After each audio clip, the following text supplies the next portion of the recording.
Hello प्यारे बच्चों, कैसे हैं आप सभी। आई होप सो आप सभी बच्चे बहुत ज्यादा अच्छे होंगे। तो बच्चों, आज हम पढ़ने वाले हैं समुद्र तटीय मैदान और द्वीप समूह के बारे में, यानी कि सी कोस्टल प्लेन्स एंड आइलैंड के बारे में। तो चलिए बच्चों, शुरू करते हैं इस इंटरेस्टिंग चैप्टर को हमारी एक्सपर्ट के साथ और जानते हैं कि इस चैप्टर में हमें क्या क्या पढ़ना है। हेलो बच्चों, कैसे हो आप सभी। मैं आशा करती हूँ आप सभी बहुत अच्छे होंगे। तो आज आपकी समाज की कक्षा में हम पढ़ने वाले हैं आपका अध्याय नंबर 5 और आपके अध्याय नंबर 5 का नाम है समुद्र तटीय मैदान और द्वीप समूह, सी कोस्टल प्लेन्स एंड आइलैंड्स। तो बच्चों, इसमें हम लोग ना हमारा जो समुद्र तट का जो मैदानी क्षेत्र है और साथ ही साथ हमारे द्वीप समूह है उनके बारे में पढ़ेंगे। तो चलिए इस अध्याय को पढ़ना शुरू करते हैं। तो देखिए, तो सबसे पहले बच्चों आप ये जानिए कि तट क्या होता है। तो देखिए, तट समुद्र या महासागर के निकट का भूमि का एक भाग होता है। ठीक है, तो समुद्र या महासागर के पास जो एक भूमि का एक हिस्सा होता है बच्चों, उसी को तट कहा जाता है। ठीक है, तटीय मैदान समतल निचली भूमि वाले होते हैं जो समुद्र या महानगर के निकट स्थित होते हैं। ठीक है, इसके अलावा बच्चों देखिए, हमारे देश के समुद्र तट के साथ साथ एक लंबा और संकरा मैदानी भाग है। हमारे देश में बच्चों जो हमारा समुद्र तट है, इससे जुड़ा हुआ हमारा एक बड़ा सा मैदानी वाला हिस्सा भी है। इस समुद्र तटीय मैदान को दो भागों में बांटा गया है और इस समुद्र तट के जो भाग है बच्चों, इसको हम लोगों ने दो क्षेत्रों में विभाजित किया है। पहला है पश्चिमी समुद्र तटीय मैदान और दूसरा है आपका पूर्वी समुद्र तटीय मैदान। ठीक है, तो चलिए बच्चों, अब सबसे पहले हम लोग देखेंगे हमारे पश्चिमी समुद्र तटीय मैदान के बारे में। ठीक है, तो ये क्या है देख लीजिए। देखिए, यह मैदान पश्चिमी घाट और अरब सागर के मध्य स्थित है। तो बच्चों, जो ये आपका पश्चिमी समुद्री तट है, ये आपका अरब सागर में है, अरब सागर में है और भारत देश के पश्चिम दिशा में है। ठीक है, यह गुजरात में कच्छ की खाड़ी से कन्याकुमारी तक फैला हुआ है। तो बच्चों, ये कहां तक फैला है? ये गुजरात का जो आपका कच्छ की खाड़ी यानी गल्फ ऑफ कच्छ है। ठीक है, यानी गुजरात से लेकर ये आपका कन्याकुमारी जो कि आपके तमिलनाडु में है, तो ये इतनी दूरी ये तय करता है। कौन सा? आपका जो पश्चिमी समुद्री तटीय मैदान है। ठीक है, पश्चिमी समुद्री तटीय मैदान को भी तीन भागों में बांटा गया है। तो बच्चों, ये आगे चल के ये तीन भागों में भी और विभाजित होता है। उनका नाम है, इसके उत्तरी भाग को गुजरात तट, ये जो बच्चों ऊपर वाला हिस्सा है ना, इसको हम गुजरात का तट कहते हैं। बीच के भाग को कोंकण तट, और जो ये बीच वाला हिस्सा है बच्चों, इसको हम लोग कोंकण का तट कहते हैं और दक्षिणी भाग को मलाबार तट कहते हैं। समझ में आया? मैं चलिए आपको फिर से बताती हूँ। देखिए बच्चों, ये जो हमारा वेस्टर्न कोस्टल प्लेन है, ठीक है, ये हमारा जो वेस्टर्न कोस्टल प्लेन है यानी हमारा पश्चिमी समुद्री तटीय है बच्चों, इसको भी तीन भागों में विभाजित किया जाता है। तो पहला है ये आपका गुजरात वाला क्षेत्र, यानी गुजरात का, यानी इसको कहा जाता है बच्चों आपका गुजरात का तट है। फिर दूसरा ये वाला हिस्सा है जिसे हम कोंकण का क्षेत्र कहते हैं और फिर ये हिस्सा आपका आता है जिसे हम मलाबार का तट कहते हैं। ठीक है, चलिए अब फिर बच्चों बारी आती है। अब चलिए, अब इन तीनों जो जिसको हमने बांटा है, हम इनको एक एक करके देखते हैं। सो बच्चों, अब हम लोग देखने वाले गुजरात का तट। ठीक है, तो जो ये हमारा पश्चिमी समुद्री तटीय मैदान है, ये जो तीन हिस्सों में बांटा गया है, तो उसका जो पहला हिस्सा है उसका नाम है आपका गुजरात तट।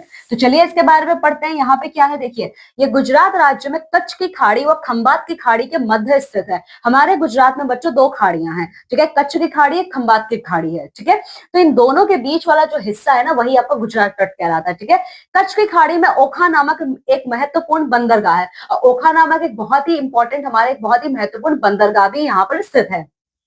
कांदला भी इसी भाग का बड़ा बंदरगाह है और कांदला पोर्ट भी यहाँ पर एक बहुत महत्वपूर्ण स्थान है। यहाँ का, यहाँ तंबाकू और कपास की खेती होती है। अगर आप यहाँ पे खेती की बात करोगे गुजरात तट पे, तो बच्चों यहाँ पे तंबाकू और कपास की खेती होती है। ठीक है, खंबात की खाड़ी में खनिज तेल के विशाल भंडार है और जो गल्फ ऑफ खंबात है यानी जो आपका खंबात की खाड़ी है बच्चों, ये खनिज तेलों से भरा पड़ा हुआ है। ठीक है, यहाँ पर देखिए एक जानने योग्य तथ्य दिया है, गुजरात तट पश्चिमी तटीय मैदानों का सबसे चौड़ा भाग है। यानी बच्चों, जो हमारा गुजरात का तट है, ठीक है, अगर आप तटीय क्षेत्रों की बात करोगे तो सबसे ज्यादा लंबा जिसकी कोस्ट लाइन है वो हमारे गुजरात के तट की है।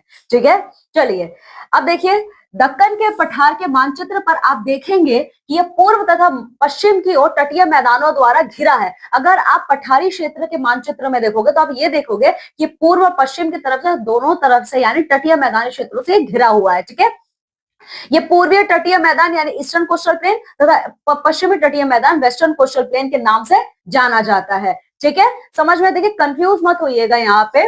देखिए ये जो आपका पश्चिमी समुद्री तटीय है, ठीक है, ये 3 हिस्सों में बांटा गया। तो गुजरात तट में बच्चों अगर आप लोग अपने पठार के दृष्टि से देखोगे तो ये 2 भागों में और विभाजित किया जाता है। इसका नाम है ईस्टर्न कोस्टल प्लेन और वेस्टर्न कोस्टल प्लेन, ठीक है।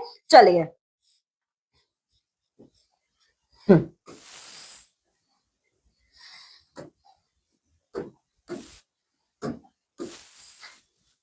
देखिए पूर्वी तटीय मैदान तथा पश्चिमी तटीय मैदान दोनों तमिलनाडु में कन्याकुमारी में मिलते हैं, ठीक है। तो ये जो तटीय मैदान है, चाहे आपका पूर्वी तटीय मैदान हो चाहे पश्चिमी तटीय मैदान हो, ये दोनों के दोनों कन्याकुमारी पे जाके मिल जाता। कन्याकुमारी आपका तमिलनाडु में है, ठीक है। तटीय मैदानों में बंदरगाह, समुद्र तट आदि होते हैं। तो बच्चों जो हमारे तटीय मैदान होते हैं ना, यहाँ पे हमारे बंदरगाह भी होते हैं, समुद्र के तट भी होते हैं, ठीक है। दक्षिण में तटीय मैदान खारे जल वाली झीलों में मिलते हैं। तो बच्चों अगर आप दक्षिण भारत की बात करोगे तो हमारे दक्षिण भारत में जो हमारे तटीय मैदान है, ये खारे पानी के झीलों से मिलते हैं, ठीक है, जो लैगून के नाम से जानी जाती है। यहाँ पे लैगून्स भी पाए जाते हैं, ठीक है। अब गुजरात तट के बाद बच्चों हम बात करते हैं कोंकण तट की, ठीक है। हमारा जो कोंकण का हिस्सा है, कोंकण तट, ये क्या है देखिए, खंबात की खाड़ी से गोवा तक का समुद्र तटीय मैदान कोंकण तट कहलाता है। देखिए मैंने आपको यहाँ चित्र में बताया भी हुआ है, ये है हमारा गुजरात का तट। ये हमारे गुजरात के तट से बच्चों जो हमारा शुरू होता है, ये देखिए, ये है आपका गोवा तक, ठीक है। खंबात की खाड़ी, देखिए खंबात की खाड़ी कहाँ पे, गुजरात में। तो गुजरात से लेके गोवा तक, यानी गुजरात, महाराष्ट्र और गोवा, ये जो 3 राज्य होते हैं, इन्हीं तीनों राज्यों में आपका कोंकण तट फैला हुआ है, ठीक है। चलिए तो देखिए यह असमतल तथा पथरीला है। तो जो बच्चों हमारा कोंकण का तट है ना, ये समतल नहीं है और साथ ही साथ ये पथरीला रास्ता है, ठीक है। कुछ चट्टानें और पहाड़ियां समुद्र के अंदर तक चली गई है। यहाँ पे बच्चों जो कुछ चट्टानें और कुछ पहाड़ियां ना समुद्र के अंदर तक घुसी हुई हैं, ठीक है। समुद्री जहाज समुद्र में छिपी किसी चट्टान से ना टकरा जाए, उन्हें सावधान करने के लिए द्वीपों तथा समुद्र तटों पर प्रकाश स्तंभ बनाए गए। तो बच्चों जब ये पानी के अंदर चले गए हैं, तो जो समुद्री जहाज यहाँ से जाते हो किसी चट्टान से ना टकरा जाए, इसके लिए बहुत सारे स्तंभ, प्रकाश स्तंभ यहाँ पे बनाए गए हैं, ठीक है। ये प्रकाश स्तंभ नाविकों को मार्ग भी दिखाते हैं और ये प्रकाश स्तंभ सारे नाविकों को मार्ग दिखाने का कार्य करते हैं, ठीक है। भारत का व्यावसायिक केंद्र एवं महाराष्ट्र प्रदेश की राजधानी मुंबई कोंकण तट पर ही स्थित है। हमारा जो मुंबई बंदरगाह है बच्चों, वो हमारा कोंकण तट पर ही है, ठीक है। मुंबई भारत की सबसे महत्वपूर्ण बंदरगाह है, ठीक है। चलिए अब इसके बाद बच्चों हम बात करते हैं हमारे मलाबार तट की, ठीक है। तो मलाबार तट क्या है देख लीजिए, पश्चिमी समुद्र तट का दक्षिणी भाग मलाबार तट कहलाता है, ठीक है। यह गोवा से कन्याकुमारी तक फैला हुआ है। तो बच्चों ये कहां तक फैला हुआ है, ये देखिए, ये गोवा से शुरू होकर यह आपका कन्याकुमारी, तमिलनाडु तक ये फैला हुआ है, ठीक है। यह कोंकण तट से अधिक चौड़ा है। अगर आप इसकी चौड़ाई की बात करोगे तो कोंकण तट से काफी चौड़ा है, ठीक है। समुद्री तट के साथ साथ इस भाग में रेत के टीले भी दिखाई देते हैं। बच्चों यहाँ पे समुद्री तट के साथ साथ हमारे रेत के कई सारे टीले भी हमें इस भाग में देखने को मिलते हैं, ठीक है। इन टीलों के कारण समुद्र का कुछ जल भूमि के अंदर तक घुसकर रेत को समुद्र से अलग कर देता है, ठीक है। इन्हीं टीलों की वजह से रेत हमारे समुद्र के पानी से अलग हो जाता है, ठीक है, जिससे वहां झील जैसा दृश्य दिखाई देता है। अब जो बच्चों जो हमारा ये रेत अलग हो चुका है, इसकी वजह से ये झील जैसा आकार ले लेता है, ठीक है। ऐसी झीलों को लैगून या कयाल कहते हैं और यही आपके लैगून या कयाल कहलाते हैं, ठीक है। चलिए देखिए ये लैगून नहरों द्वारा आपस में जुड़े हुए हैं। पर बच्चों ये जो सारे लगून है ना, ये सब नहरों के जरिए एक दूसरे से आपस में जुड़े हुए हैं, ठीक है। यहाँ नावों और स्टीमरों में सैर करना बहुत अच्छा लगता है, ठीक है। तो इन नहरों के जगह पे बच्चों नाव और स्टीमरों से अगर आप सैर करोगे ना तो बहुत अच्छा लगेगा, ठीक है। मलाबार तट की जलवायु वर्ष भर नम और गर्म रहती है। अगर आप मलाबार तट के जलवायु के बारे में बात करोगे तो साल भर यहाँ गर्मी रहती है। और बच्चों यहाँ पे कौन कौन से खाद्य पदार्थ हमारे उगाए जाते हैं, बच्चों यहाँ पे चावल, नारियल और केले की खेती होती है, ठीक है। इसके अतिरिक्त यहाँ चाय, रबड़, काफी, काली मिर्च, अदरक, लौंग और काजू की पैदावार भी खूब होती है। तो ये सारी चीजें यहाँ पे पैदा की जाती है, ठीक है। कोची मलाबार तट का प्रमुख बंदरगाह है। अगर आप मलाबार तट के प्रमुख बंदरगाह की बात करोगे तो कोचीन पोर्ट है, ठीक है। यह व्यापार का सबसे बड़ा और महत्वपूर्ण केंद्र होने के कारण पूर्व का वेनिस कहलाता है। बच्चों ये हमारे भारत देश का बहुत ही बड़ा और बहुत ही महत्वपूर्ण केंद्र है, इसीलिए हम लोग इसको वेनिस, पूर्व का वेनिस भी कहते हैं, ठीक है। तो बच्चों ये तो सारी बातें थी हमारी पश्चिमी समुद्र तटीय मैदान की। अब हम बात करेंगे हमारे पूर्वीय समुद्री तटीय मैदान की, ठीक है। तो चलिए देख लेते हैं इसमें क्या है।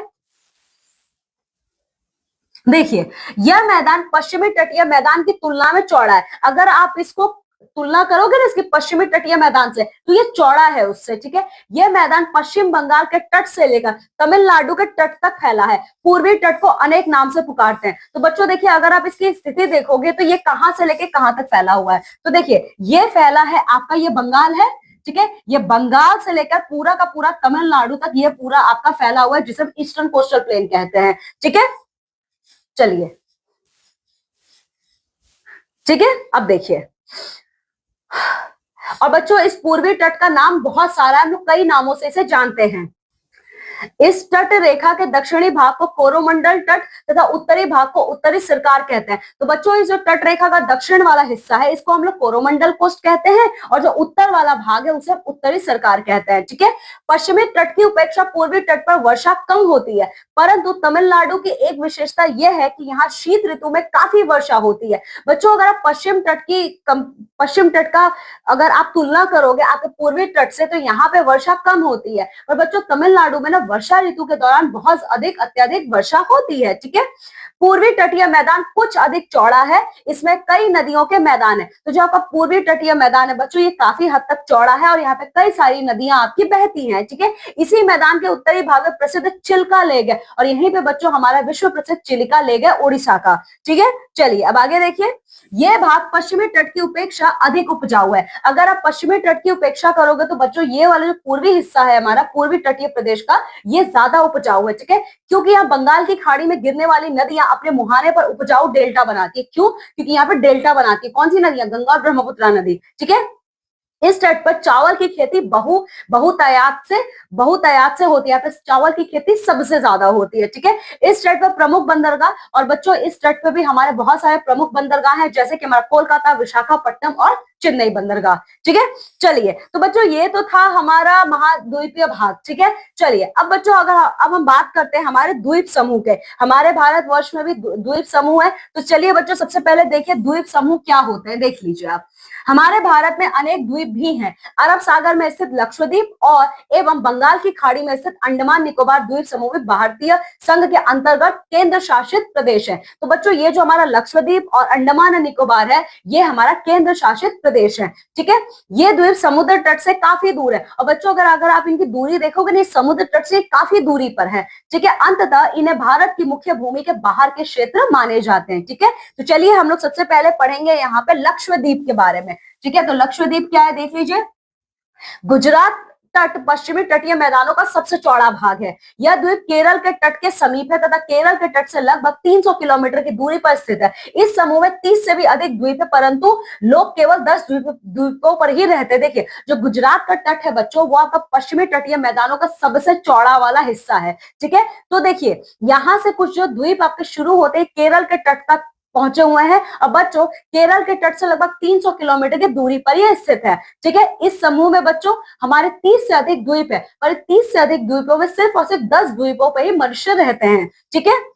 ये द्वीप बहुत छोटे तथा चपटे हैं, और बच्चों ये जो द्वीप है ना लक्षद्वीप, ये बच्चों बहुत छोटा है, बहुत ही ज्यादा चपटा है आकार में। इन द्वीपों पर रेत ही रेत दिखाई पड़ती है। अगर आप कहीं पे भी देखोगे ना द्वीपों पर, तो सिर्फ और सिर्फ आपको रेत ही रेत दिखाई पड़ेगी, ठीक है। इसमें मूंगे की चट्टाने एवं झीलें पाई जाती हैं, ठीक है। तो बच्चों यहाँ पे झीलें भी और यहाँ पे कई सारी मूंगे की चट्टाने भी आपको देखने को मिलेंगी।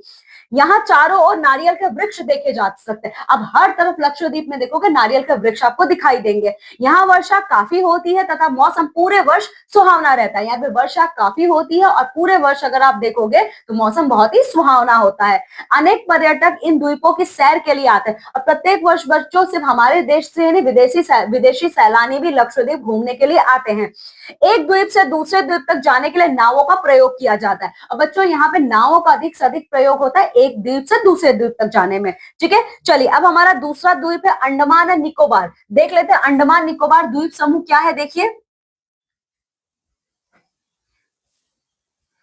यह द्वीप समूह बंगाल की खाड़ी में स्थित है। यह द्वीप समूह तट से 1000 किलोमीटर से भी अधिक दूरी पर स्थित है। यहाँ 300 से भी अधिक द्वीप है, परंतु मुख्य द्वीप अंडमान और निकोबार है। इन द्वीपों में सघन वृक्ष पाए जाते हैं तथा भारत की प्राचीनतम जंगली जातियां रहती हैं। तो अगर अंडमान निकोबार की बात करोगे तो बंगाल की खाड़ी में है और इसकी दूरी अगर आप समुद्र तट से देखोगे तो यह 1000 किलोमीटर से भी ज्यादा दूर है। ठीक है, और बच्चों यहाँ पे ना 300 से भी अधिक हमारे द्वीप हैं। ठीक है, परंतु इस सारे 300 से ज्यादा अधिक द्वीपों के समूह में अंडमान निकोबार द्वीप समूह जो है ये सबसे ज्यादा प्रमुख है। अंडमान अलग है, निकोबार अलग है आपका। ठीक है, और बच्चों यहाँ पे ना हमारे भारत का जो सबसे प्राचीन जातियों में से एक जाति यहीं पे रहती है। ठीक है, इसके अलावा देखिए बच्चों, ये द्वीप ज्वालामुखी विस्फोट से उत्पन्न हुए हैं। भारत का एकमात्र सक्रिय ज्वालामुखी बैरन द्वीप इसी द्वीप समूह में। देखिए जो लक्षद्वीप द्वीप समूह है बच्चों, वो आपका कोरल आइलैंड है, वो कोरल से यानी मूंगे की चट्टानों से बना हुआ है। ठीक है,